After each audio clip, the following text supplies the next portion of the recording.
فلا أقسم بمواقع النجوم وإنه لقسم لو تعلمون عظيم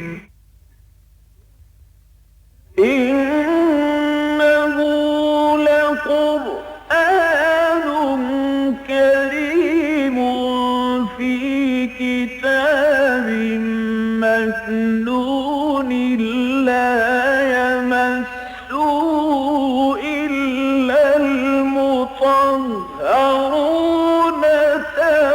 تنزيل من رب العالمين.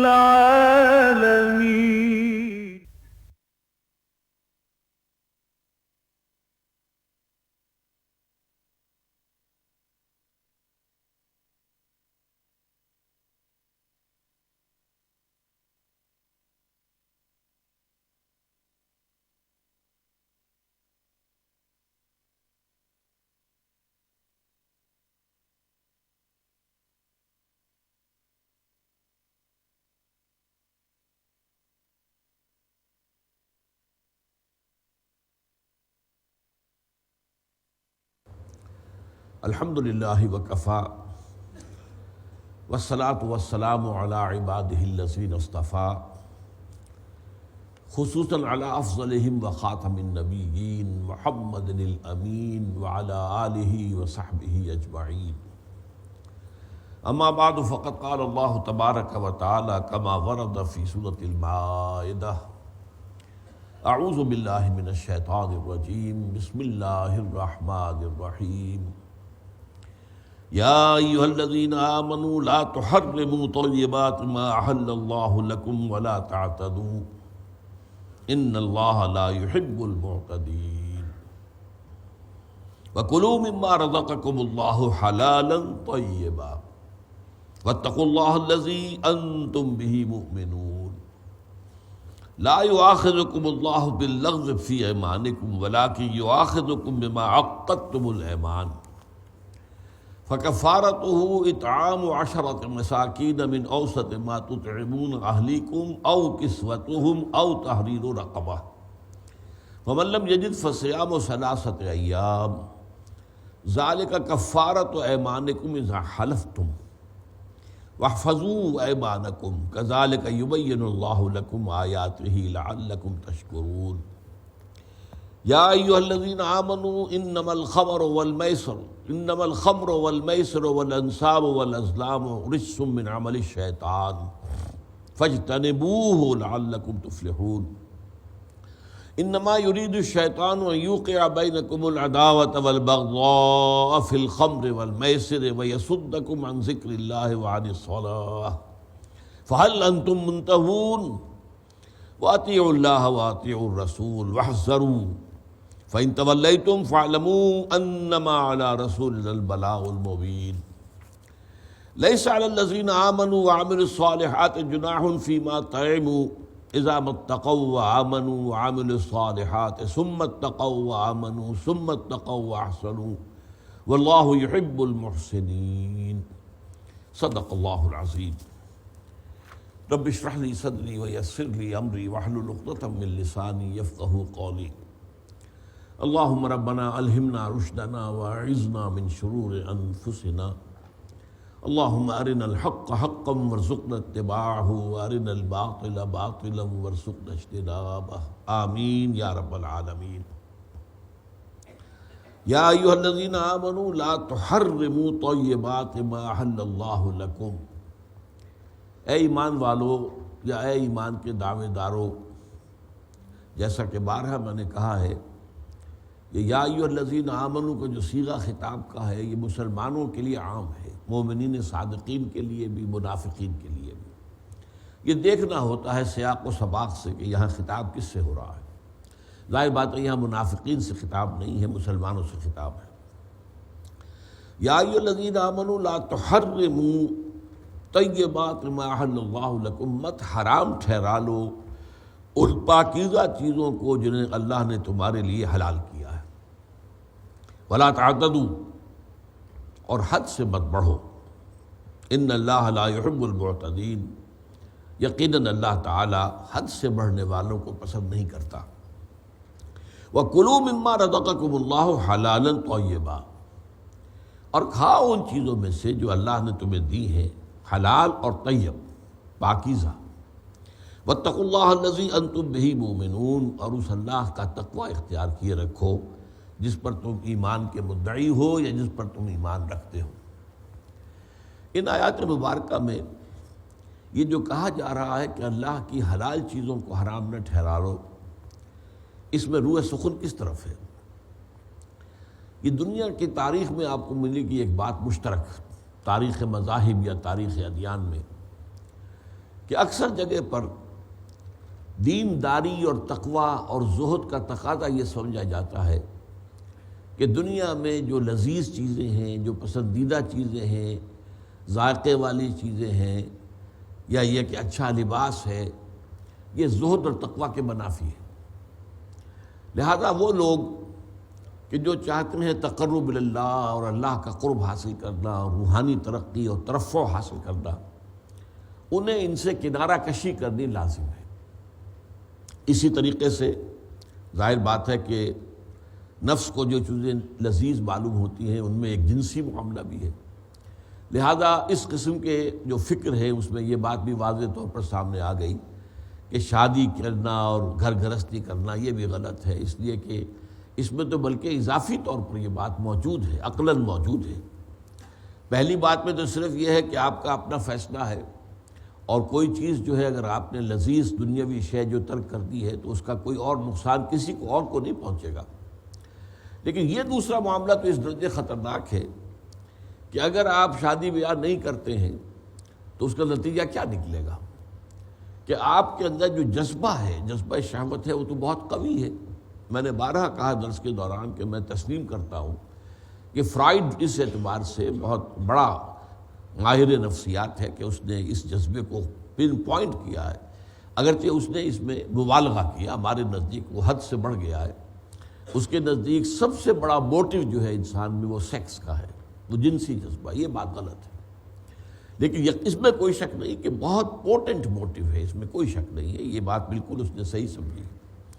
تو یہ پوٹنٹ موٹیو جو ہے اگر آپ اس کے اوپر صحیح راستہ بند کر دیں گے تو وہ غلط راستے کی طرف مڑ جائے گا۔ جیسے کہ دریا کا بہاؤ ہے، آپ نے اس کے آگے رکاوٹ ڈال دی ہے، پانی کو راستہ نہیں مل رہا ہے، وہ اپنا ادھر یا ادھر راستہ نکال لے گا، اسے تو جانا ہے، راستہ تو اس نے نکال لینا ہے۔ یہ چیز جو ہے مذاہب کی دنیا میں عام ہے، اور اس چیز کا رجحان بعض صحابہ کرام کے اندر بھی پایا گیا۔ ظاہر بات ہے کہ وہ جو چیزیں انسانی خلقت میں یا سرشت کے اندر ہیں موجود، ان میں تو صحابہ کرام کے اندر بھی وہ چیزیں موجود تھیں، یہ بات ان کے سامنے بھی آئی۔ اور یہ شادی بیاہ کے معاملے میں کہہ رہا تھا کہ وہ عقلاً بھی یہ بات جو ہے اس میں اضافی طور پر ہے کہ آپ اگر ان جھمیلوں میں پڑ جائیں گے تو ظاہر بات ہے کہ بیوی بچوں کی خبر گیری کرنی ہے، ان کے لیے معاش کا انتظام کرنا ہے، دن بھر کی وہ بھاگ دوڑ ہے، تو اس میں واقعتاً شک نہیں ہے کہ پھر اللہ سے لو لگانے کا وہ حق ادا نہیں ہو سکتا کہ جو آدمی مجرد ہو تو ادا کر سکتا ہے۔ تو یہ بات عقلی طور پر جو ہے وہ درست ہے۔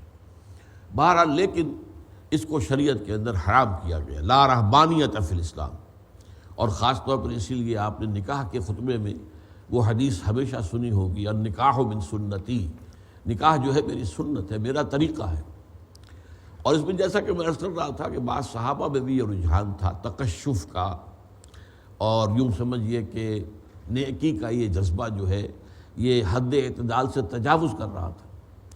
حضرت عبداللہ ابن عمرو بن العاص رضی اللہ تعالی عنہما ایک ایسے صحابی ہیں، ایک اعتبار سے بڑا کنٹراسٹ ہے، ان کے والد عمرو بن العاص جو ہے رضی اللہ تعالی عنہ، وہ بڑے سیاستدان تھے، مرد میدان تھے، اور وہ واقعہ یہ ہے کہ ان اجتماعی معاملات کے اندر بڑا فیصلہ کن کردار ادا کرنے والی شخصیت ہے۔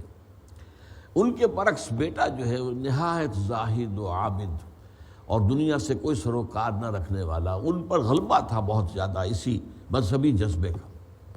ان کے بارے میں حضور کو خبر دی گئی کہ وہ تو ساری رات نماز پڑھتے ہیں اور ہر روز روزہ رکھتے ہیں، انہیں اپنے اہل خانہ سے کوئی سروکار ہے ہی نہیں، بیوی سے کوئی تعلق ہی نہیں۔ تو حضور نے طلب فرمایا اور یوں سمجھیے کہ ایک طرح کی ڈانٹ پلائی، یا عبداللہ اولم اخبر انک تصوم الدہر وتقوم اللیل، مجھے یہ خبر نہیں پہنچائی گئی، یعنی یہ ایک سوالیہ انداز میں، اولم اخبر مجھے یہ خبر نہیں دی گئی، یعنی دی گئی ہے کہ تم تو ساری رات نماز پڑھتے ہو، ہر روز روزہ رکھتے ہو۔ اب کیا کرتے ہیں حضور کے سامنے جو ہے وہ کوئی بات بنانی، کوئی جو ہے سخن سازی، جھوٹ کا تو سوال نہیں، سخن سازی بھی نہیں ہو سکتی تھی۔ تو عرض کیا بھلا یا رسول اللہ ایسا تو ہے۔ فرمایا لا تفعل، ہرگز ایسا مت کرو۔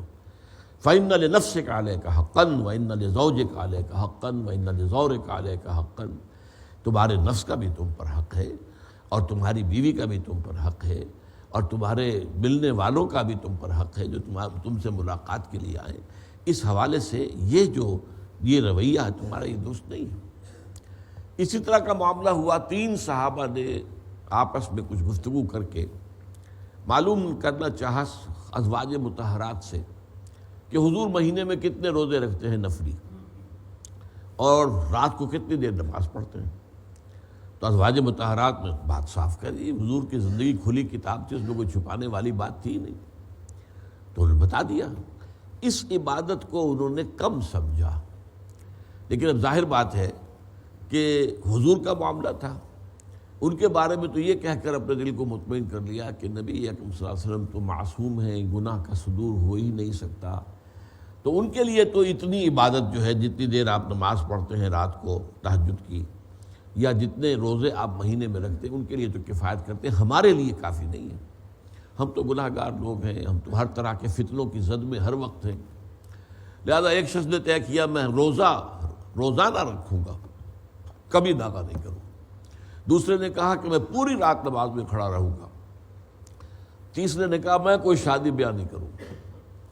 حضور کو اطلاع ہو گئی، تینوں کو طلب فرمایا، اور آپ نے فرمایا یہاں بھی زجر کا انداز ہے، ڈانٹ کا انداز ہے، کیا تم لوگوں نے یہ کہا ہے؟ انہوں نے کہا جی ہاں یہ کہا تو ہے ہم نے۔ فرمایا یہ قطعاً غلط ہے، من رغب عن سنتی فلیس منی، دیکھو میرا طریقہ کیا ہے، میں رات کو سوتا بھی ہوں، آرام کرتا ہوں، میں اپنے نفس کو، جسم کو اس کا حق ادا کرتا ہوں، ہاں نماز بھی پڑھتا ہوں، جاگتا بھی ہوں، تہجد بھی پڑھتا ہوں، روزے نفلی رکھتا بھی ہوں، نہیں بھی رکھتا ہوں۔ تو جس نے اور میں نے شادیاں کی ہیں، متعدد شادیاں کی ہیں، تو جس کو میری سنت پسند نہیں ہوگی اس کا مجھ سے کوئی تعلق نہیں ہو۔ یہ ہے وہ چیز جس کی کہ نفی یہاں پر کی جا رہی ہے۔ اس سے پہلے مکی صورتوں میں سورہ اعراف میں بھی آیت آ چکی ہے، قل من حرم زینۃ اللہ التی اخرج لعبادہ والطیبات من الرزق ہی للذین آمنوا فی الحیاۃ الدنیا خالصۃ یوم القیامہ۔ وہاں چونکہ عرب میں یہ رواج تھا، جیسے سادھو ہوتے ننگ دھڑنگ، یا چھوٹی سی کو لنگوٹی مانگ لی بس، باقی ننگے، لباس جو ہے گویا کہ تکلف تھا۔ بلکہ ان کے ہاں تو ایسا بھی تھا کہ بالکل مادرزاد برہنہ ہو کر طواف کرنا خانہ کعبہ کا یہ بہت افضل تھا، کہ انسان جو ہے یہ اضافی جو تکلفات انسان نے اپنے اوپر لاد لیے ہیں، بچہ پیدا ہوتا ہے تو توریاں ہوتا ہے، ننگا ہوتا ہے، اس کا کوئی لباس تو نہیں ہوتا، یہ انسان نے خام خواہ اپنے اوپر تکلفات جو ہے اوڑھ لیے ہیں۔ تو جب اللہ کے گھر کا طواف کیا جائے تو بالکل اسی شکل میں کیا جائے جس شکل میں اس نے ہمیں دنیا میں بھیجا ہے۔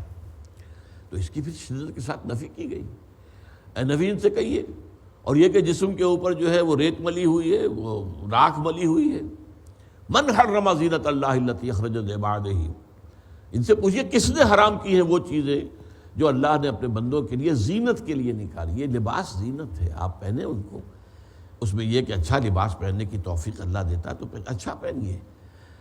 غریب آدمی ہے تو جیسا بھی اسے لباس میسر ہے ویسا پہنے گا، لیکن خام خواہ ایک امیر آدمی بھی اپنے آپ کو ظاہر کرے غرباء کے اندر شامل کر کے، اور ایسا میلا کچیلا لباس اور جو ہے پھٹا پرانا لباس پہنتا رہے، تو یہ تو کوئی پسندیدہ چیز نہیں ہے۔ بلکہ فرمایا گیا کہ اللہ چاہتا ہے کہ جو نعمتیں اس نے تمہیں دی ہیں ان کا ظہور تم پر ہو، ان کو چھپاؤ نہیں، ان کو ظاہر کرو۔ یا اما بنعمت ربک فحدث کے اندر اس کے تقاضے میں یہ بھی شامل ہے۔ پھر طیبات من الرزق، اور اللہ نے جو پاکیزہ چیزیں رزق کی اتاری ہے انہیں کس نے حرام کیا ہے؟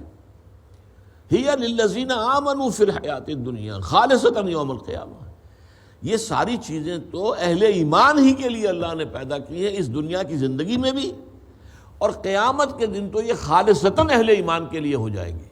دنیا میں تو پھر بھی وہ فرمایا ہے کہ وہ کلن نمد ہؤلاء و ہؤلاء، ہم ہر ایک کو جو کافر ہو یا مومن ہو مسلم ہو ہم کو دنیا کا ساز و سامان تو دیتے ہیں، لیکن یہ ہے کہ آخرت میں یہ تمام نعمتیں صرف اہل ایمان کے لیے رہ جائیں۔ اس میں ایک واقعہ اور نوٹ کر لیجئے کہ اس میں بعض اوقات ایسا ہوتا ہے کہ کوئی بڑی شخصیت محض قسم نہیں کھاتا، مطلب یہ کہ وہ کو حرام نہیں قرار دیتا کسی چیز کو، لیکن کسی سبب سے استعمال کرنے کی قسم کھا لیتا ہے کہ میں استعمال نہیں کروں گا۔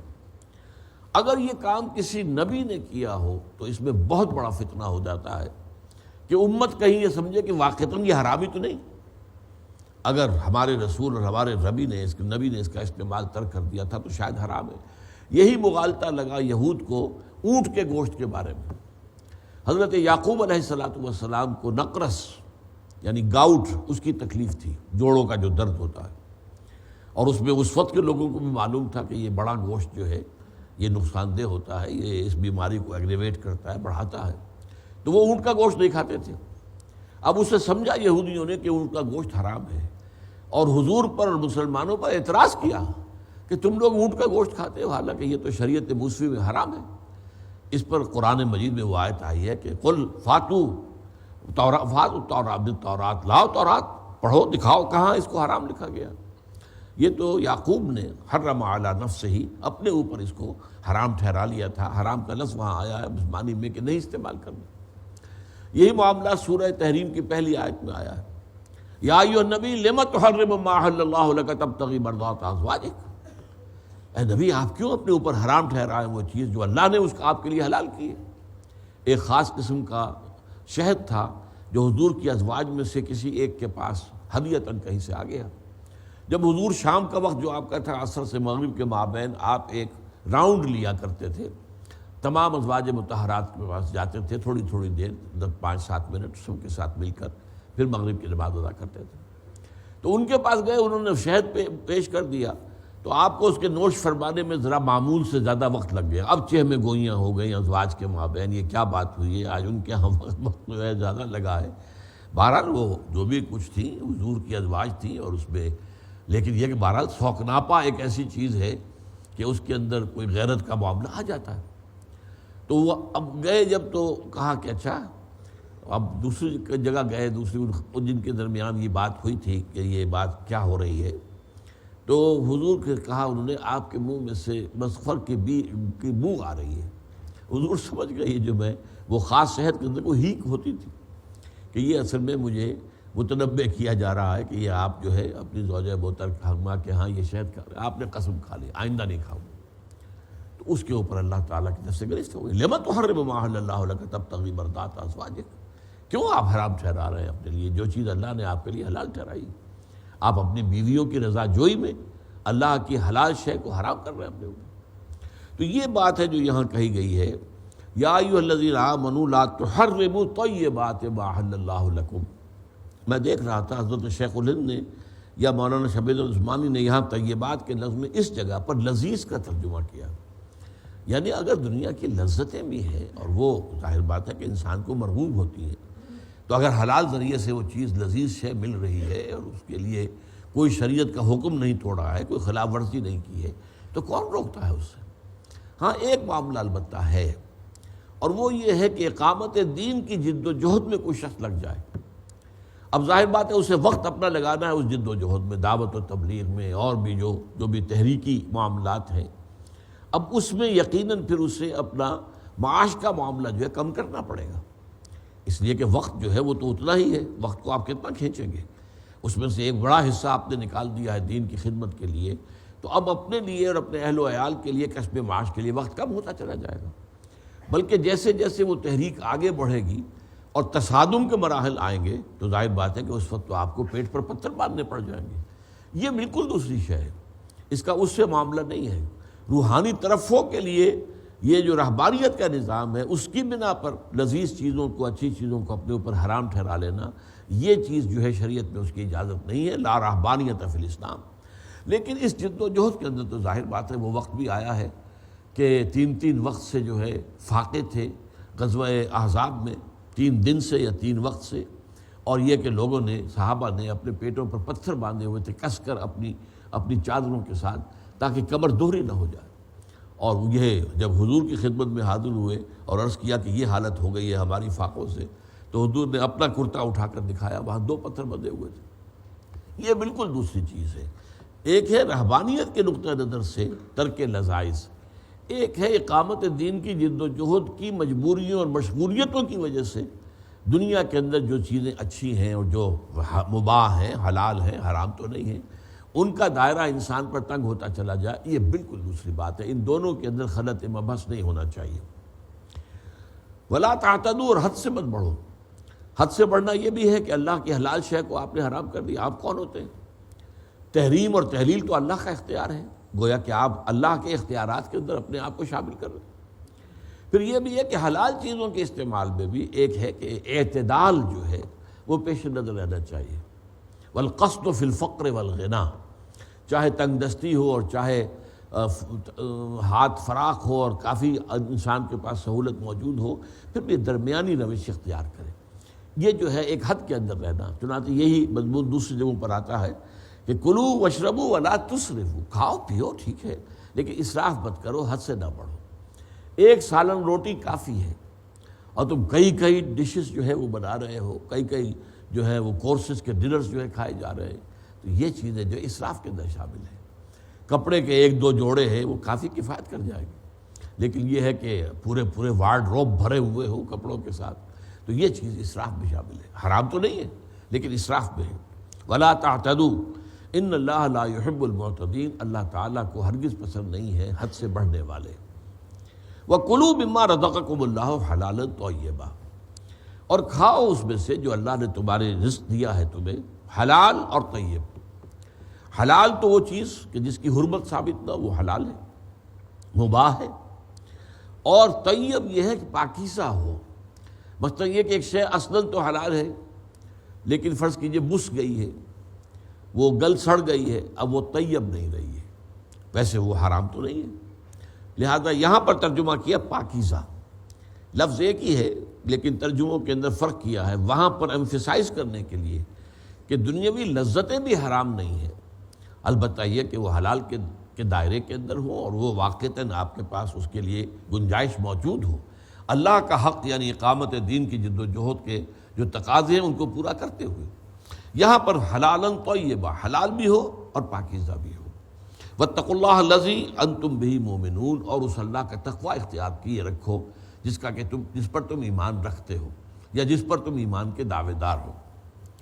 لا یؤاخذکم اللہ باللغو فی ایمانکم، اب ربط کلام دیکھ لیجئے، کسی نے کسی حلال چیز کے کھانے پر قسم کھا لی، اب یہاں یہ طے ہو رہا ہے کہ تم یہ حرکت مت کرو، اب وہ کیا کرے؟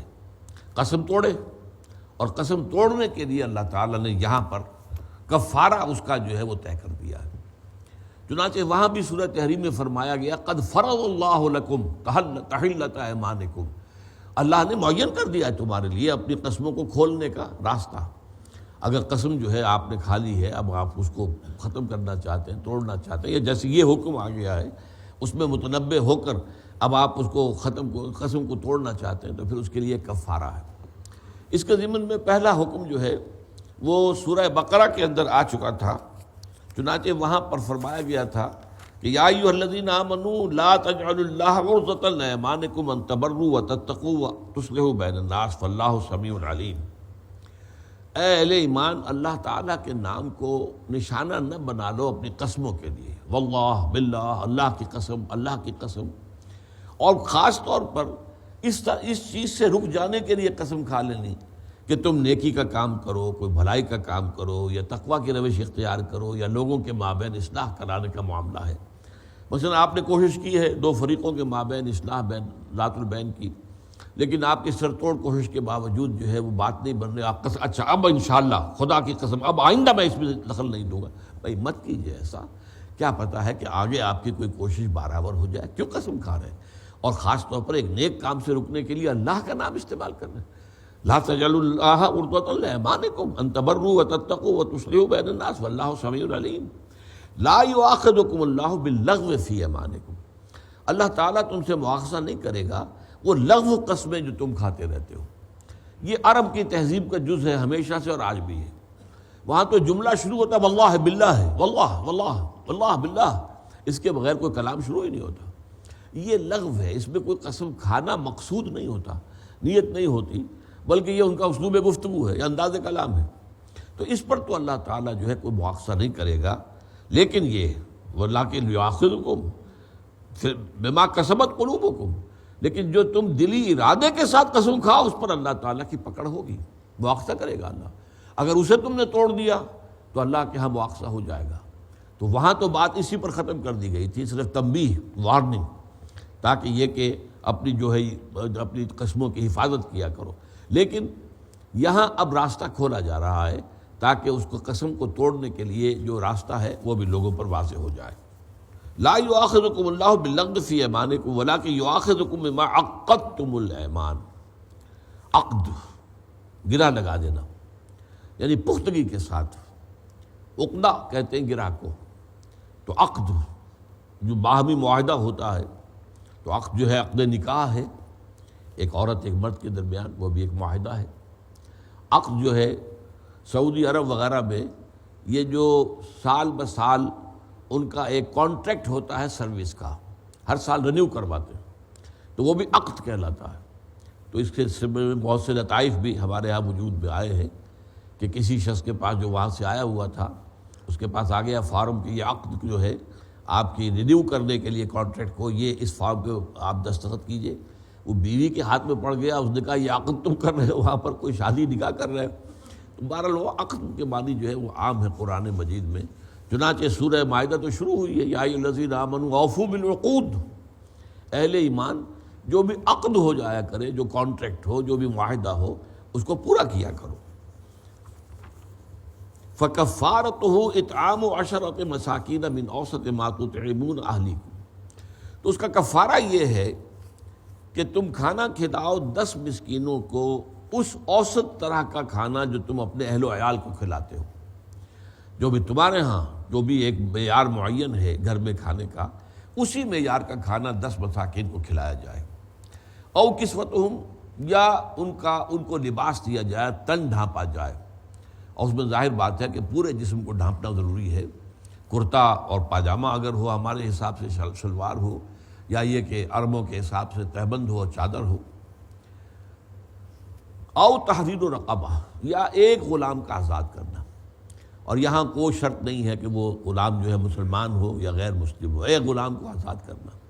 اصل میں یہ اس طرح کے معاملات میں جو قرآن مجید نے راستہ بتایا ہے، ایمینسیپیشن آف دی سلیوز، ان کی تحریر، ان کی آزادی کا راستہ جو ہے، مختلف جو کفارے ہیں اور مختلف قسم کی معاملات میں جو غلاموں کا آزاد کرنا جو ہے اس کو ذریعہ بنایا گیا ہے، تو وہ اس طریقے سے ظاہر بات ہے کہ اس سے غلام خود آزاد ہو جاتے تھے۔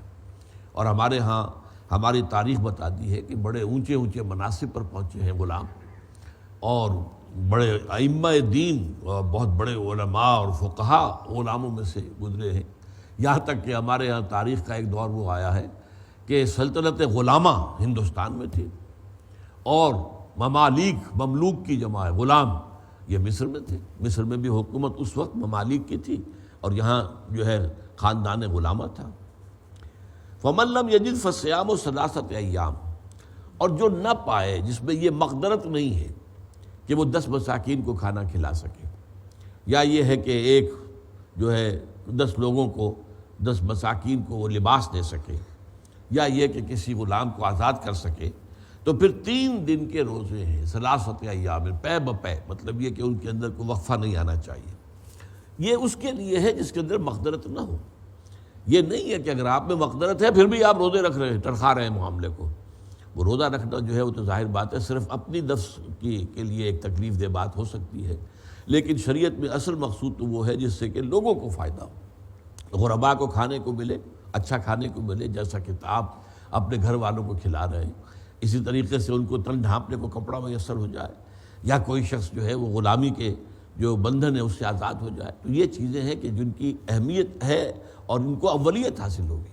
ہاں کسی کے لیے یہ ممکن نہیں ہے تو پھر یہ ہے کہ وہ 3 روزے رکھے۔ ذالک کفارۃ ایمانکم اذا حلفتم، یہ کفارہ ہے، یہ میں نے کئی مرتبہ وضاحت کی ہے۔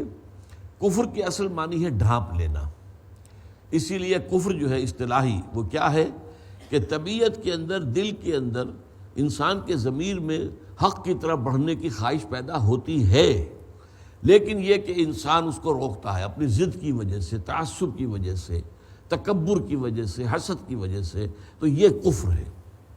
چنانچہ دو معنی میں یہ الفاظ تھا، کفروا وکذبوا بآیاتنا، اس کے بعد پھر وہ تکذیب کرتا، نہیں یہ کلام اللہ کا نہیں ہے، حالانکہ دل نے گواہی دی ہے کہ یہ کلام اللہ کا، انسان کا کلام نہیں ہے۔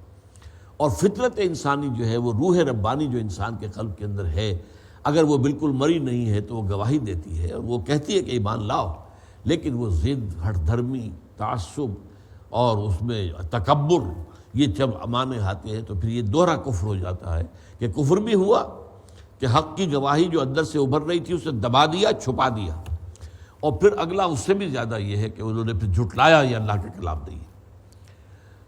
ذالک کفارۃ ایمانکم اذا حلفتم واحفظوا ایمانکم، اپنے قسموں کی حفاظت کرو۔ قسم کھائی ہے اور اس میں کوئی قباحت نہیں ہے، کوئی شریعت کا حکم ٹوٹتا نہیں ہے، کوئی کسی طرح کا کوئی اندیشہ نہیں ہے، تو پھر قسموں کو پورا کرنا چاہیے۔ واحفظوا ایمانکم، اور یہ کہ اس کی حفاظت بھی کرنی چاہیے کہ خام خواہ کو قسم نہ کھا بیٹھے انسان، اس کے لیے بھی یہ ہے کہ چوکس سے چوکن نہ رہے۔ کذالک یبین اللہ لکم آیاتہ لعلکم تشکرون، اس طریقے سے اللہ تعالیٰ واضح کر رہا ہے تمہارے لیے اپنی آیات کو تاکہ تم شکر کر سکو۔ یعنی جو حکم سورہ بقرہ میں اجمالی آیا تھا، اب یہاں دیکھو اللہ نے اس کی تفصیل کر دی، تبیین کر دی ہے، وضاحت کر دی ہے اس کی، تو اسی طریقے سے اللہ تعالیٰ وضاحت کر دیتا ہے، تبیین کر دیتا ہے، واضح کر دیتا ہے اپنی آیات کو تاکہ تم شکر کرو۔ یا ایھا الذین آمنوا انما الخمر والمیسر والانصاب والازلام رجس من عمل الشیطان فاجتنبوہ لعلکم تفلحون، اے ایمان والو یا اے ایمان کے دعوے دارو، یقیناً شراب اور جوا اور تھان اور پانسے یہ گندے کام ہیں شیطان کے اعمال میں سے، فاجتنبوہ، تو اس سے باز رہو، لعلکم تفلحون، تاکہ تم فلاح پاؤ۔ انما یرید الشیطان ان یوقع بینکم العداوۃ والبغضاء فی الخمر والمیسر، شیطان تو یہی چاہتا ہے کہ تمہارے مابین دشمنی اور بغض پیدا کر دے، شراب کے ذریعے اور جوئے کے ذریعے، ویصدکم عن ذکر اللہ، اور تمہیں روکے اللہ کے ذکر سے، وعن الصلاۃ، اور نماز سے، فہل انتم منتہون، تو باز آتے ہو یا نہیں۔ شراب کے ضمن میں، حرمت کے ضمن میں یہ آخری حکم ہے جو بہت زوردار الفاظ میں آیا۔ سب سے پہلے سورہ بقرہ میں آیت آ گئی تھی، یسألونک عن الخمر والمیسر، اے نبی آپ سے یہ پوچھتے ہیں شراب اور جوئے کے بارے میں، قل فیہما اسم کبیر ومنافع للناس واسمہما اکبر من نفعہما، اس میں بہت بڑے گناہ کا پہلو ہے، اگرچہ لوگوں کے لیے کچھ نفع کی بات بھی ہے، فائدے بھی ہیں، لیکن ان کا گناہ ان دونوں چیزوں کا ان کے نفع سے بہت بڑھ کر ہے۔ یہاں بھی بات یہیں چھوڑ دی گئی، کوئی حکم نہیں دیا گیا۔ بہت سے لوگوں نے جن کی طبیعت کے اندر شریعت کے اتباع کا جذبہ جو ہے وہ زیادہ قوی تھا، انہوں نے اشارہ سمجھ لیا کہ یہ اس کی حرمت کا معاملہ جو ہے وہ آئے گا اور ابھی سے ہم چھوڑ دیں تو بہتر ہے۔ چنانچہ حضرت عمر کے بارے میں آتا ہے رضی اللہ تعالیٰ عنہ کہ اس آیت کے نزول پر انہوں نے دعا کہ اللہم بین لنا بیانا شافیا، اے اللہ ہمارے لیے بات کو بالکل واضح کر دے، واضح کر دے ہمارے لیے ایسی بات سے کہ جو دل کے اندر سے الجھن کو وہ جو ہے رفع کر دے، شفا بخشے ہمارے احساسات کو۔ چنانچہ یہ بات جو ہے وہ وہیں پہ جیسا کہ میں نے کہا چھوڑ دی گئی۔ پھر اس کے بعد کچھ عرصے کے بعد آیت اتری، لا تقربوا الصلاۃ وانتم سکارى حتی تعلموا ما تقولون، اگر تم نشے کی حالت میں ہو تو نماز کے قریب مت جاؤ، یہاں تک کہ تم سمجھ سکو، جان سکو جو کچھ کہ تم کہہ رہے ہو۔ ظاہر بات ہے کہ شراب کے نشے میں تو انسان کا کنٹرول نہیں رہتا، وہ جو ہائر سینٹرز ہیں برین کے، سینٹرل نروس سسٹم کے، وہ تو اس وقت پیرالائز ہو چکے ہوتے ہیں، تو اس وقت انسان کی زبان کیا کہہ رہی ہے اس کا ذہن نہیں سمجھ پائے گا، اور وہ کہنا شاید اپنے ذہن میں کچھ اور چاہ رہا ہو لیکن زبان کچھ اور بک رہی ہوگی۔ تو یہ شکل جو ہے اس کو جب تک کہ یہ کیفیت ہو تو نماز کے قریب مت جاؤ، لا تقربوا الصلاۃ وانتم سکارى۔ یہاں بھی پھر وہی بات پیش آئی کہ ابھی اس میں یہ بات نہیں تھی کہ یہ حرمت قطعی ہے، نماز کے قریب مت جاؤ، لیکن بہرحال کہ میں نے عرض کیا جن لوگوں کے اندر وہ جذبہ قوی تر تھا انہوں نے اب چھوڑ دیا کہ اب تو بہرحال ایک ایسی چیز جو نماز سے روک دینے والی ہو، اور نماز تو الصلاۃ عماد الدین، دین کا ستون ہے، تو اس کو لازماً چھوڑ دینا چاہیے۔ لیکن اس وقت پھر دوبارہ حضرت عمر سے مروی ہے، پھر انہوں نے وہی دعا کی، اللہم بین لنا بیانا شافیا، اے اللہ ہمارے لیے ایک بالکل واضح بات جو ہے وہ بیان فرما دے، اس کی توضیح کر دے، تبیین کر دے۔ اس کے بعد اب یہ آیت ہے۔ ان آیات میں جس طریقے سے جو انداز اختیار کیا گیا ہے، ہمارے ہاں کے بعض جدید دانشور کہتے ہیں حرام کا لفظ تو نہیں آیا، تو میں نے ایک ٹی وی مذاکرے میں کہا تھا وہ تو زنا کے لیے بھی نہیں آیا۔ کہاں قرآن میں حرم علیکم الزنا، لا تقربوا الزنا، زنا کے قریب تک نہ پھٹکو۔ اب اس کا کوئی بھی تعویل آدمی کر لے، جہاں زنا ہو رہا ہو وہاں سے ذرا بچ کر جاؤ، وہاں مت جاؤ، یہ معنی ہو سکتے ہیں۔ لیکن یہ کہ اصل میں جو قرآن مجید کا اسلوب بیان ہے وہ بتاتا ہے۔ یہاں جو شدت پیدا ہوئی ہے کہ یقیناً شراب اور جوا، انصاب اصل میں تھانوں کو کہتے تھے، ستھان جہاں پر جا کر قربانی پیش کی جاتی تھی، یا یہ کہ یا تو وہاں پر کوئی بت نصب ہوتا تھا، یا یہ کہ ویسے ہی وہ جگہ جو ہے سمجھی جاتی تھی کہ متبرک ہے، وہاں پر جا کر قربانیاں دی جائیں۔ اور ازلام کہتے تھے تیروں کو، وہ تیروں کے ذریعے سے بھی، یہ بھی ایک طرح کا جوا تھا، جیسے لاٹری ہوتی ہے تو وہ تیروں کے ذریعے سے بھی فال نکالتے تھے اور لاٹری جو ہے اس کا فیصلہ کرتے تھے۔ اور حبل جو ان کا ایک دیوتا تھا، اس کے پاس وہ ایک رکھے رہتے تھے 6-7 تیر، ایک اس میں برتن کہہ لیجیے جو بھی کہیں کسی، اور وہاں سے پھر یہ ہے کہ جو وہاں معلوم کرنا چاہتے تھے فال گیری، فال نکالنے کے لیے وہ آ کر حبل کا جو ہوتا تھا پجاری، اس کی مٹھی گرم کرتے تھے اور پھر کہتے تھے اس معاملے میں حبل سے ہمارے لیے فیصلہ دے دیجئے۔ پھر وہ تیر نکالتا تھا، تیر پہ مختلف الفاظ لکھے ہوئے، ہاں جائز ہے، ناجائز ہے، یہ ہے وہ ہے، اس کے مطابق فیصلہ کرتے تھے۔ تو یہ بھی گویا کہ ایک طرح کے جوئے کی قسم تھی، لیکن یہ کہ فال گیری والا معاملہ بھی اس میں آ جاتا تھا۔ جوئے میں تو یہ ہے کہ ایک کوئی معین جو ہے وہ فائدہ اٹھانا مقصود ہے مالی، لیکن یہ کہ یہاں پر اور معاملات کے اندر بھی فال نکالنا اور اس کے ذریعے سے طے کرنا معاملات کو۔ انما الخمر والمیسر والانصاب والازلام رجس من عمل الشیطان، یہ شیطانی اعمال ہیں اور گندے ہیں، ناپاک ہیں، رجس ہیں۔ فاجتنبوہ، اجتناب کرو اس سے، لعلکم تفلحون، تاکہ تم فلاح پاؤ۔ انما یرید الشیطان ان یوقع بینکم العداوۃ والبغضاء، یہ تو شیطان ہے جو چاہتا ہے کہ تمہارے مابین فساد پیدا کرے، لڑائی جھگڑا پیدا کرے اور تمہیں لڑا دے اور تمہارے اندر بغض پیدا کر دے، شراب کے ذریعے سے اور جوئے کے ذریعے سے۔ شراب میں تو ظاہر بات ہے آدمی اپنے ہوش میں نہیں ہے، حواس میں نہیں ہے، کیا بک بیٹھا، اس سے لڑائی ہو گئی۔ اب وہ لڑائی جو ہوئی ہے جس طرح کی ہوگی پھر شرابیوں کے مابین، پھر یہ کہ شراب کا نشہ اتر جانے کے بعد بھی پھر اس کے اثرات رہتے ہیں۔ اس نے یہ بات کہہ دی تھی مجھے، اب وہ اس کے بنا پر جو ہے وہ بغض جو ہے وہ مستقل طور پر دل میں پیدا ہو جائے گا کہ چاہے اس نے نشے میں گئی کہی تو ہے نا، آخر اس کے دل میں تھی تب بات یہ نکلی ہے۔ تو اس طریقے سے مستقل جو ہے ان کے ہاں جنگیں چھڑ جاتی تھی جو نسل بعد نسل چلتی رہتی تھی۔ تو یہ جو شیطان اچھی طریقے سے جوئے کا معاملہ ہے۔ آدمی اگر ٹریڈنگ کے ذریعے سے کسی سے کچھ کما رہا ہے، آپ کو معلوم ہے آپ نے جوتا خریدا ہے، یہ 1000-1200 کا جوتا ہے، اس میں 100-200 روپے اس نے بھی کمائے ہوں گے، بٹ یو ڈونٹ گرج اٹ، کوئی نہیں، ٹھیک ہے، اس کی محنت ہے، اس نے کہیں سے خریدا ہے، منگوایا ہے، یا دکان کھولی ہے، یا بیٹھا ہوا ہے، یا شو روم اس کا ہے، وہاں سے میں لے رہا ہوں۔ لیکن جوئے میں کیا ہوتا ہے، بلا کسی استحقاق کے کسی کو اچانک کوئی بات نکل آئی اور وہ سب کی رقم جو ہے اس کے پاس پہنچ گئی، تو آدمی جو ہے ایک حد تک ہوتی ہے برداشت کرتا رہتا ہے، لیکن اب ہو سکتا ہے کہ اسی میں غصہ آئے، طیش آئے، اور یہ ہوتا ہے، آپ دیکھتے ہیں پھر یہ کہ لڑائیاں جب ہوتی ہیں جواریوں کے مابین اس میں خون خرابہ ہوتا ہے۔ تو یہ دونوں چیزیں جو ہیں، اسی لیے سورہ بقرہ کی آیت میں بھی ان دو کو جمع کیا گیا، خمر اور میسر، ان دونوں کے اندر اصل میں وہ خرابی ہے جس کا کہ یہاں ذکر ہو رہا ہے۔ انما یرید الشیطان ان یوقع بینکم العداوۃ والبغضاء فی الخمر والمیسر۔ اب یہاں پر وہ دوبارہ وہ الفاظ نہیں لائے گئے انصاب اور ازلام، اس لیے کہ انصاب اور ازلام میں کوئی ایسا اندیشہ نہیں ہوتا لڑائی کا، دنگے کا، فساد کا، لیکن یہاں جو معاملہ ہے وہ لڑائی اور دنگے اور فساد اور بغض کا ہے۔ وَيَصُدَّكُمْ عَنْ ذِكْرِ اللَّهِ، اور وہ تو چاہتا ہے تمہیں اللہ کے ذکر سے دور رکھے، روکے رکھے۔ ظاہر بات ہے کہ آدمی شراب کے نشے میں ہے تو نماز پڑھنے سے ویسے ہی حکم دے دیا گیا کہ مت پڑھو، اور ویسے بھی انسان جو ہے نشے کی حالت میں کہاں اسے احساس ہوگا کہ نماز کا وقت آیا ہے اور یا نماز اب پڑھنی چاہیے۔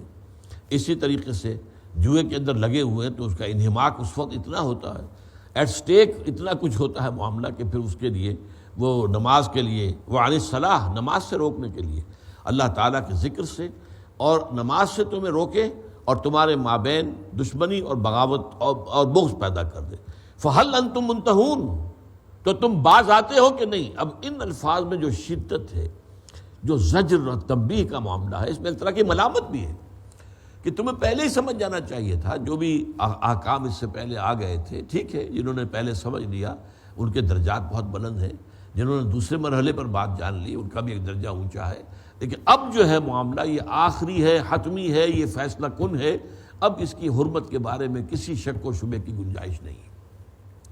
چنانچہ اس ضمن میں جو احادیث آئی ہیں، اصل میں وہ لوگ جو آج کل جدید دانشور جو مثلاً جو ایک صاحب ان میں سے کہتے ہیں کہ شراب پی کر جو ہے مدہوش ہو جانا، بے ہوش ہو جانا یہ حرام ہے، جس کو کہ ویسٹ میں بھی ڈرنکرڈ جن کو کہا جاتا ہے، بے تحاشا پئیں اور اس میں اپنے ہوش و حواس کھو بیٹھیں، لیکن یہ ہے کہ تھوڑی سی پی لینے کے اندر کوئی حرج نہیں ہے۔ وہ گویا کہ وہ پہلی بات جو ہے منافع للناس اس کے حوالے سے بات کر رہے ہیں، اور یہ بھول جاتے ہیں کہ اس کے بعد سورہ نساء میں آیت آ چکی ہے، اس کے بعد جو ہے اس آخری یہ دو آیات جو ہیں ان کے اندر جس شدت کے ساتھ روکا گیا، منع کیا گیا ہے، اور اس میں ایک طرح کا تھوڑا سا خفگی کا اور ناراضگی کا پہلو بھی ہے۔ فَهَلْ أَنْتُمْ مُنْتَهُونَ، باز آتے ہو کہ نہیں آتے؟ اس کے ضمن میں چاہتا ہوں کہ آپ کو چند احادیث سنا دوں۔ مولانا مودودی نے اپنی تفہیم القرآن میں یہ احادیث نقل کی ہے۔ لعن اللہ الخمر، اللہ نے لعنت کی ہے شراب پر، وشاربہا، اور اس کے پینے والے پر، وساقیہا، اور پلانے والے پر، وبائعہا، اور اس کو بیچنے والے پر، ومبتاعہا، اور فروخت کرنے والے پر، وعاصرہا، اور کشید کرنے والے پر، ومعتصرہا، اور کشید کروانے والے پر، وحاملہا، اور اس کو اٹھا کر لے جانا، مزدوری کرنا۔ معلوم ہے شراب کی بوتلوں کی پیٹی ہے اور ایک مزدور اس کو لے جا رہا ہے مزدوری کے لیے، تو بظاہر تو وہ تو مزدوری کر رہا ہے، اس کا اس شراب سے کیا سروکار، لیکن نہیں، یہ بھی حرام ہے۔ والمحمولۃ الیہ، والمحمولۃ، اور جس کے لیے وہ اٹھا کر لے جا رہا ہے اس پر بھی۔ تو یہ جو ہے اس کے اندر شریعت اصل میں، اور خاص طور پر احادیث نبویہ جو ہے، پھر جو چیز شریعت کے اندر ناپسندیدہ ہے اس کی ناپسندیدگی کو اس حد تک پیش کر دینا چاہتی ہے کہ مسلمانوں کی طبیعت ایمان کا اگر کوئی رائی کا دانہ بھی اگر دل کے اندر ہے تو اس چیز کی طرف کوئی میلان نہ اختیار کرے۔ اسی طرح فرمایا گیا، کچھ لوگوں کا یہ بھی کہنا ہے کہ خمر تو صرف انگوری شراب کو کہتے ہیں، لیکن یہ کہ نہیں، ایسا نہیں ہے۔ شریعت نے آ کر احادیث نبوی کے ذریعے سے واضح ہوا ہے کہ یہ شراب جس چیز کے اندر بھی سکر پیدا ہو جائے، نشہ آ جائے، وہ حرام ہے، چاہے وہ گیہوں سے بنائی گئی ہو، جو سے بنائی گئی ہو، شہد سے بنائی گئی ہو، کشمش سے بنائی گئی ہو، اور کس چیز سے بنائی گئی ہو، لیکن جس میں بھی نشے کی کیفیت پیدا ہو جائے گی، تاثیر ہو جائے گی، وہ حرام ہے۔ چنانچہ یہ حدیث کل مسکر خمر وکل مسکر حرام، ہر نشہ آور چیز خمر ہے اور ہر نشہ آور چیز حرام۔ کل شراب اسکرا فہو حرام، ہر وہ مشروب کے جس سے سکر پیدا ہو جائے، جس سے کچھ مدہوشی سی پیدا ہو جائے، سرور کی کیفیت اس حد تک بڑھ جائے کہ اس میں ایک طرح کی بے خودی وہ پیدا ہو جائے، تو وہ حرام ہے۔ پھر جو ایک اور بات کہی گئی، ما اسکر کثیرہ فقلیلہ حرام، جس چیز کی زیادہ مقدار جو ہے اس سے نشہ ہو جائے اس کی تھوڑی مقدار بھی حرام ہے۔ وہی میں نے جیسا کہ عرض کیا کہ ایک نفرت، طبعی نفرت پیدا کرنے کے لیے کہ انسان جو ہے اس چیز سے بچنے کے لیے انتہا تک چلا جائے۔ بلکہ ایک موقع پر پوچھا گیا کہ حضور کیا علاج کے لیے، دوا کے لیے ہم اس کو استعمال کر سکتے ہیں؟ فرمایا نہیں، انہ داء لا دواء، یہ تو داء ہے، بیماری ہے، یہ کوئی دوا نہیں ہے۔ آپ نے روکا ہے اسے۔ وہ ہمارے ہاں پھر بھی اس کی بات معروف ہے، بات کہ کہیں کسی علاج کے سلسلے میں شراب پی جا سکتی ہے۔ یہ نور الدین زنگی کے صاحبزادے تھے یا صلاح الدین ایوبی کے ولیعہد تھے، ان کے بارے میں تاریخ کا یہ عجیب واقعہ ہے۔ وہ بیمار ہوئے اور اطباء نے کہا کہ اب ان کے لیے لازم ہے شراب پینا۔ انہوں نے کہا کہ یہ چیز تو حرام ہے۔ انہیں ایک مفتی صاحب کا فتویٰ لا کے دے دیا گیا کہ جان بچانے کے لیے جائز ہے۔ ان کا ہو سکتا ہے یہ تو ایک حنفی ہے تو مالکیوں کے نزدیک وہ مالکی فتویٰ بھی آ گیا۔ اس کے بعد جو ہے حنبلی فتویٰ بھی آ گیا، شافعی فتویٰ بھی آ گیا تمام مفتیوں کے کہ یہ جو ہے جائز ہے۔ اب ان کو چاروں مفتیوں کو بلا لیا اس نے، اس کے تقویٰ کا عالم دیکھیے۔ اس نے پوچھا کہ مجھے یہ بتاؤ، اگر اللہ مجھے شفا نہ دینا چاہے تو شراب سے شفا ہو جائے گی کہ نہیں؟ اور اگر اللہ مجھے شفا دینا چاہے تو کیا شراب کا محتاج ہے وہ؟ کہا نہیں۔ تو کہا اچھا جاؤ، دفع ہو جاؤ، اٹھاؤ اپنے فتوے اور روانہ ہو جاؤ، اور انہوں نے جان دے لی۔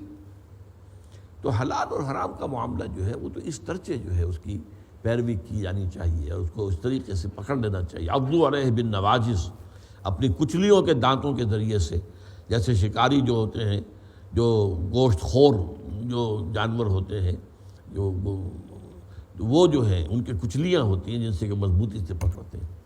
انسانوں میں بھی کچلیاں ہیں، چھوٹی ہیں، لیکن وہ جو کچلیاں ہوتی ہیں بہت نمایاں ہوتی ہیں، بھیڑیے کی کچلیاں اور شیر کی کچلیاں۔ اور اسی طریقے سے فرمایا حضور نے انا انہاکم عن کل مسکر، میں تمہیں ہر نشہ آور شے سے روک رہا ہوں۔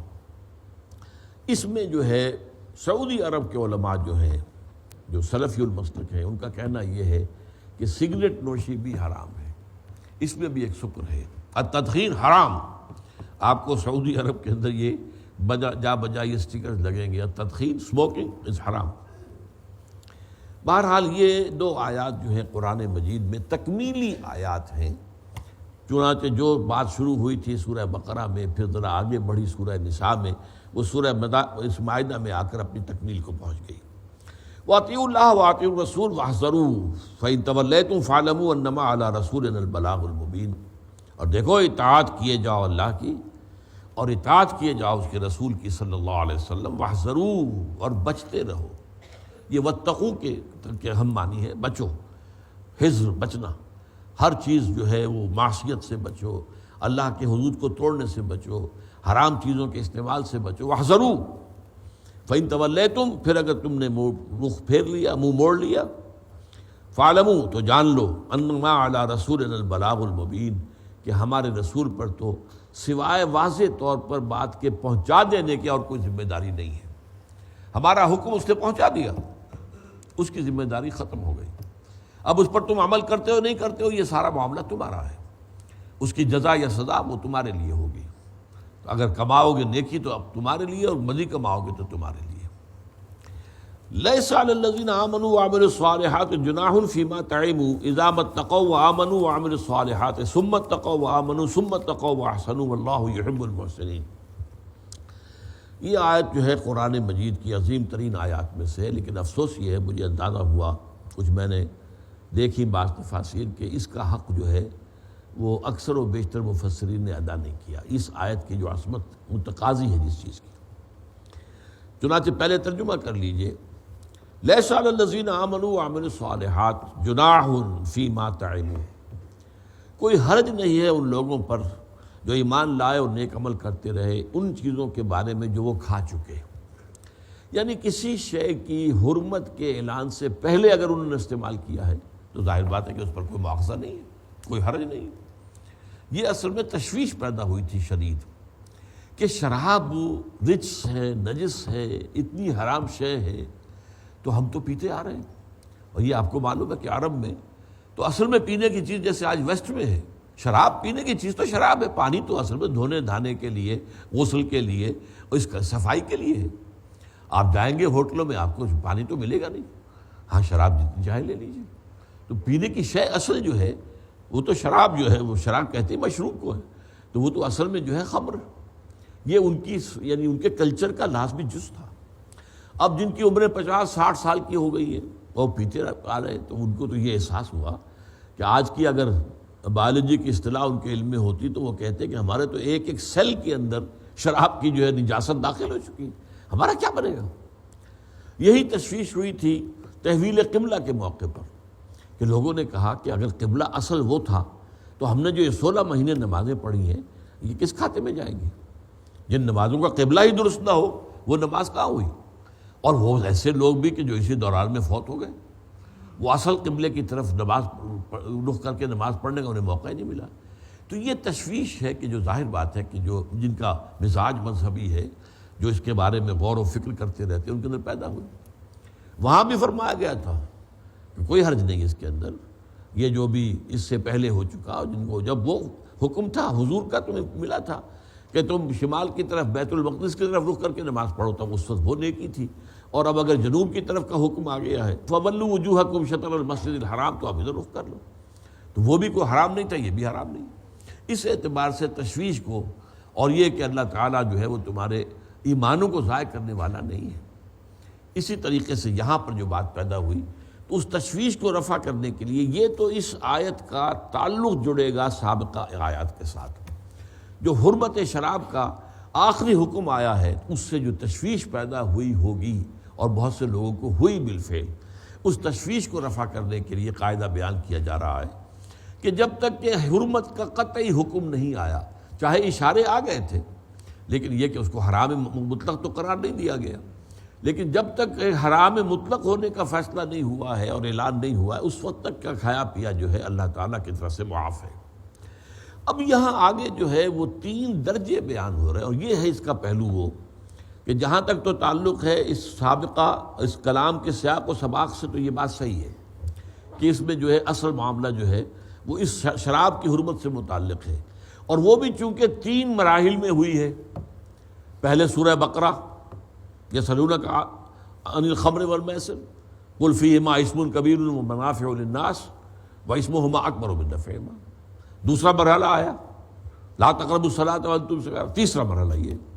تو ایک لوگوں نے یہی سمجھا ہے کہ یہ سارا پوری آیت جو ہے وہ اسی سے متعلق ہے، اسی لیے یہاں یہ 3 درجے ہو رہے ہیں۔ لیکن قرآن مجید میں آیات میں باہمی ربط جو ہے وہ خود اس کے اندر حکمت کے بہت سے رموز پنہاں ہوتے، اس میں کوئی شک نہیں ہے۔ میں اس کی مثال دیتا رہا ہوں، آپ میں سے بہت سے حضرات کو یاد ہوگی کہ موتی ہے، ہر موتی اپنی جگہ پر حسن کا مرقع ہے، اس کی خوبی ہے، اس کی خوبصورتی ہے، لیکن جب انہیں ایک خاص ترتیب سے ہار میں پرو دیا جائے تو اب ان کا حسن دوبالا ہو جاتا ہے، اس ترتیب سے ان کے حسن کا ایک اور ڈائمنشن سامنے آتا ہے۔ اسی طرح قرآن مجید میں ہر موتی آیت جو ہے حکمت کا ایک موتی ہے، بہت بڑا ہیرا ہے، لیکن ان آیات کے باہمی ربط سے ان کے اندر ایک نیا جو ہے ڈائمنشن اس کی حکمت میں اس کی معنویت میں پیدا ہوتا ہے۔ لیکن اس کا یہ مطلب نہیں ہے کہ اس آیت کی اپنی جگہ پر جو حسن ہے اس کو نظر انداز کر دیا جائے۔ اس آیت میں اصل میں 3 درجے بیان ہو رہے ہیں۔ ان 3 درجوں کو بعض جگہ پر کہا گیا ہے اسلام، ایمان اور احسان، جیسا کہ حدیث جبرائیل میں ہے جسے ام السنہ کہا گیا۔ تمام احادیث کے اندر جڑ بنیاد، جیسے قرآن مجید میں سورہ فاتحہ کا مقام ہے، ام القرآن قرآن مجید کی جڑ اور بنیاد جو ہے سورہ فاتحہ ہے، اس طرح ام السنہ جو ہے وہ حدیث جبرائیل ہے۔ اس میں حضرت جبرائیل ایک انسانی شکل میں آتے ہیں جو کہ حضور کے گرد صحابہ کا مجمع ہے، اور 3 سوال کرتے ہیں، اخبرنی عن الاسلام، اخبرنی عن الایمان، اخبرنی عن الاحسان۔ اصل میں وہ 3 درجے یہاں بیان ہو رہے ہیں۔ قرآن مجید میں یہ 3 درجے تو یکجا یہیں آئے ہیں اسی ایک آیت میں، لیکن 2 درجے کا بہت سے مقامات پر آئے ہیں۔ مثلا اسلام اور ایمان اس کو جدا کرنا، قالت الاعراب آمنا قل لم تؤمنوا ولکن قولوا اسلمنا ولما يدخل الايمان في قلوبكم۔ یہ بدو دعویٰ کر رہے ہیں کہ ہم ایمان لے آئے، نبی ان سے کہہ دیجئے تم ایمان ہرگز نہیں لائے ہو، بلکہ یوں کہو کہ تم اسلام لے آئے ہو۔ گویا کہ اسلام اور ہے، ایمان اور ہے۔ تم نے زبان سے کہہ دیا اشہد ان لا الہ الا اللہ واشہد ان محمد رسول اللہ، مسلمان تو ہو گئے، لیکن اس کا یہ مطلب نہیں ہے کہ مومن بھی ہو گئے۔ یہ مومن تو ایمان جو ہے یہ تو دلوں میں جب داخل ہوگا اور یقین کی کیفیت حاصل کرے گا تب تم مومن ہوگے۔ وَلَمَّا يَدْخُلِ الْإِيمَانُ فِي قُلُوبِكُمْ، ابھی تک تو ایمان تمہارے دلوں میں داخل نہیں ہوا ہے۔ اس اعتبار سے اسلام اور ایمان کہیں کہا گیا دو ایمان، یا ایھا الذین آمنوا آمنوا باللہ ورسولہ والکتاب الذی نزل علی رسولہ والکتاب الذی انزل من قبل، اے ایمان والو ایمان لاؤ اللہ پر اور اس کے رسول پر اور اس کتاب پر جو اپنے رسول پر نازل کی صلی اللہ علیہ وسلم، اور اس کتاب پر جو اس نے پہلے نازل کی تھی۔ تو اے ایمان والو ایمان لاؤ، کیا مطلب؟ ایک ایمان وہ قانونی ایمان تھا جس پر اسلام کی بنیاد ہے، اور ایک ایمان حقیقی ایمان ہے جو قلب میں یقین کی شکل اختیار کر لے۔ یہ اصل میں بڑے مشکل مباحث میں سے یہ چیزیں ہیں، اور اس پر امام ابو حنیفہ رحمۃ اللہ علیہ کی جو تصنیف مشہور ہے، اگرچہ ان کی طرف اس کی نسبت بھی یقینی نہیں ہے، ویسے کوئی اور فقہ کی تو کتاب انہوں نے مرتب کی ہی نہیں، وہ تو بعد میں جو ہے لوگوں نے فتاویٰ جو ہیں وہ جمع کیے ہیں تو وہ فقہ حنفی کی کتابیں بن گئی۔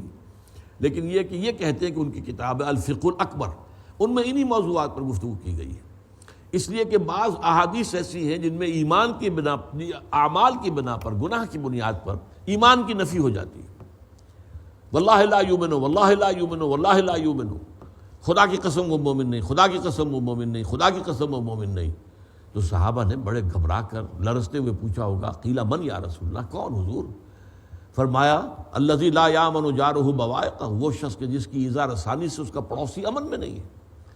اب اس حدیث سے ظاہر بات ہے کہ یہ سمجھا جا سکتا ہے جب وہ مومن نہیں اور 3 مرتبہ حضور قسم کھا رہے تو پھر گویا کہ کافر ہوا۔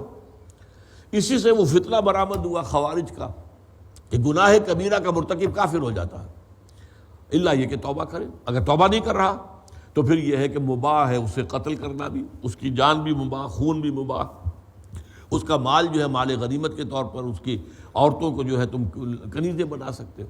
یہ سارے فتنے جو پیدا ہوئے ہیں وہ ان چیزوں کے اندر ایک خلط مبحث کی وجہ سے پیدا ہوئے۔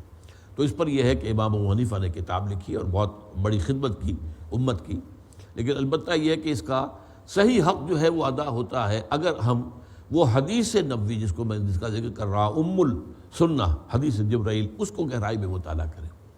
پہلا ایمان، یہاں پر بھی 2 ایمان لائے گئے، اذا اتقوا وآمنوا وعملوا الصالحات، جبکہ وہ تقوی کی روش اختیار کیے رکھے، یعنی اس وقت تک جو احکام آئے ہیں ان احکام پر عمل پیرا رہے، ان میں سے کسی کو نہ توڑیں، اس وقت تک جن چیزوں کو حرام کیا گیا اس میں ملوث نہ ہو، اور ایمان لائیں اور نیک عمل کریں، یہ ان کی عام روش ہو۔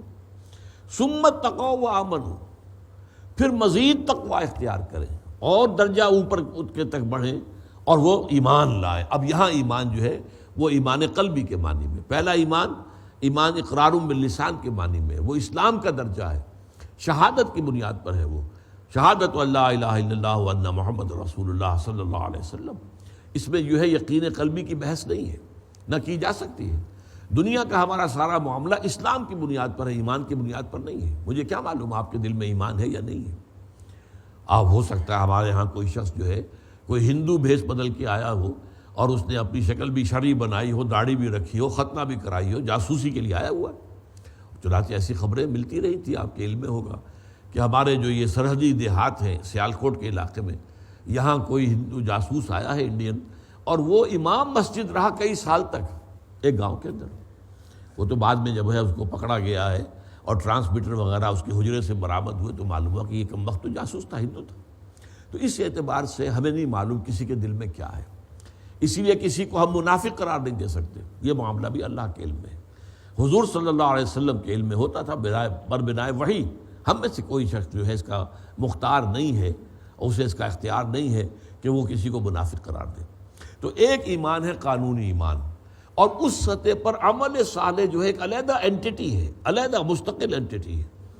چنانچہ فرمایا اذا اتقوا وآمنوا وعملوا الصالحات، ثم اتقوا وآمنوا، یہ ہے وہ ایمان حقیقی جو دل کے اندر راسخ ہو جائے، یقین کی شکل اختیار کر لے۔ یہ ایمان جو ہے اس میں عمل جو ہے اس کے تابع ہو جاتا ہے بالکل، لہذا یہاں اس عمل کا ذکر نہیں کیا دوبارہ، اس لیے کہ وہ تو از خود ایمان کا جزو لا ینفک بن گیا۔ یقین والے ایمان کا جزو لا ینفک ہے عمل صالح۔ ثم اتقوا واحسنوا، اور وہ پھر مزید انہوں نے تقوی اختیار کیا اور وہ احسان کے مرتبے پر فائز ہو گئے۔ یہ لفظ تو خاص طور پر ایسا ہے جس کا مفہوم ہمارے ہاں بہت چھپ گیا ہے، اس لیے کہ احسان کا ہم ایک ہی معنی جانتے ہیں، کسی کے ساتھ بھلائی کرنا، حالانکہ احسان کے لفظی معنی اس عربی زبان میں ہے کسی چیز کو اچھا کرنا، کسی چیز میں حسن پیدا کرنا۔ آپ اپنے اسلام میں حسن پیدا کریں، اچھا اسلام، خوبصورت اسلام، آپ کا کردار، آپ کے اخلاق، آپ کے تمام معاملات اتنے اچھے ہوں کہ ان کو دیکھ کر انسان اسلام کا گرویدہ ہو جائے۔ تو احسان کیا ہے؟ اب اس پر انشاءاللہ تعالیٰ گفتگو مزید بھی جاری رہے گی، اس لیے کہ اب وقت ختم ہو چکا ہے۔ واللہ یحب المحسنین، اور اللہ تعالیٰ جو ہے وہ تو محبت کرتا ہے محسنین سے، جو اس درجے پر فائز ہو جائے۔ ایک ہے اسلام کا درجہ، ایک ہے ایمان کا درجہ، دلی یقین والا ایمان، اور ایک پھر احسان ہے۔ اس پر انشاءاللہ گفتگو مزید بھی آئندہ جو بھی ہوگا، اگلے مہینے کا پہلا اتوار اس میں ہوگی۔ بارک اللہ لی و لکم فی القرآن العظیم ونفعنی وإیاکم بالآیات والذکر الحکیم۔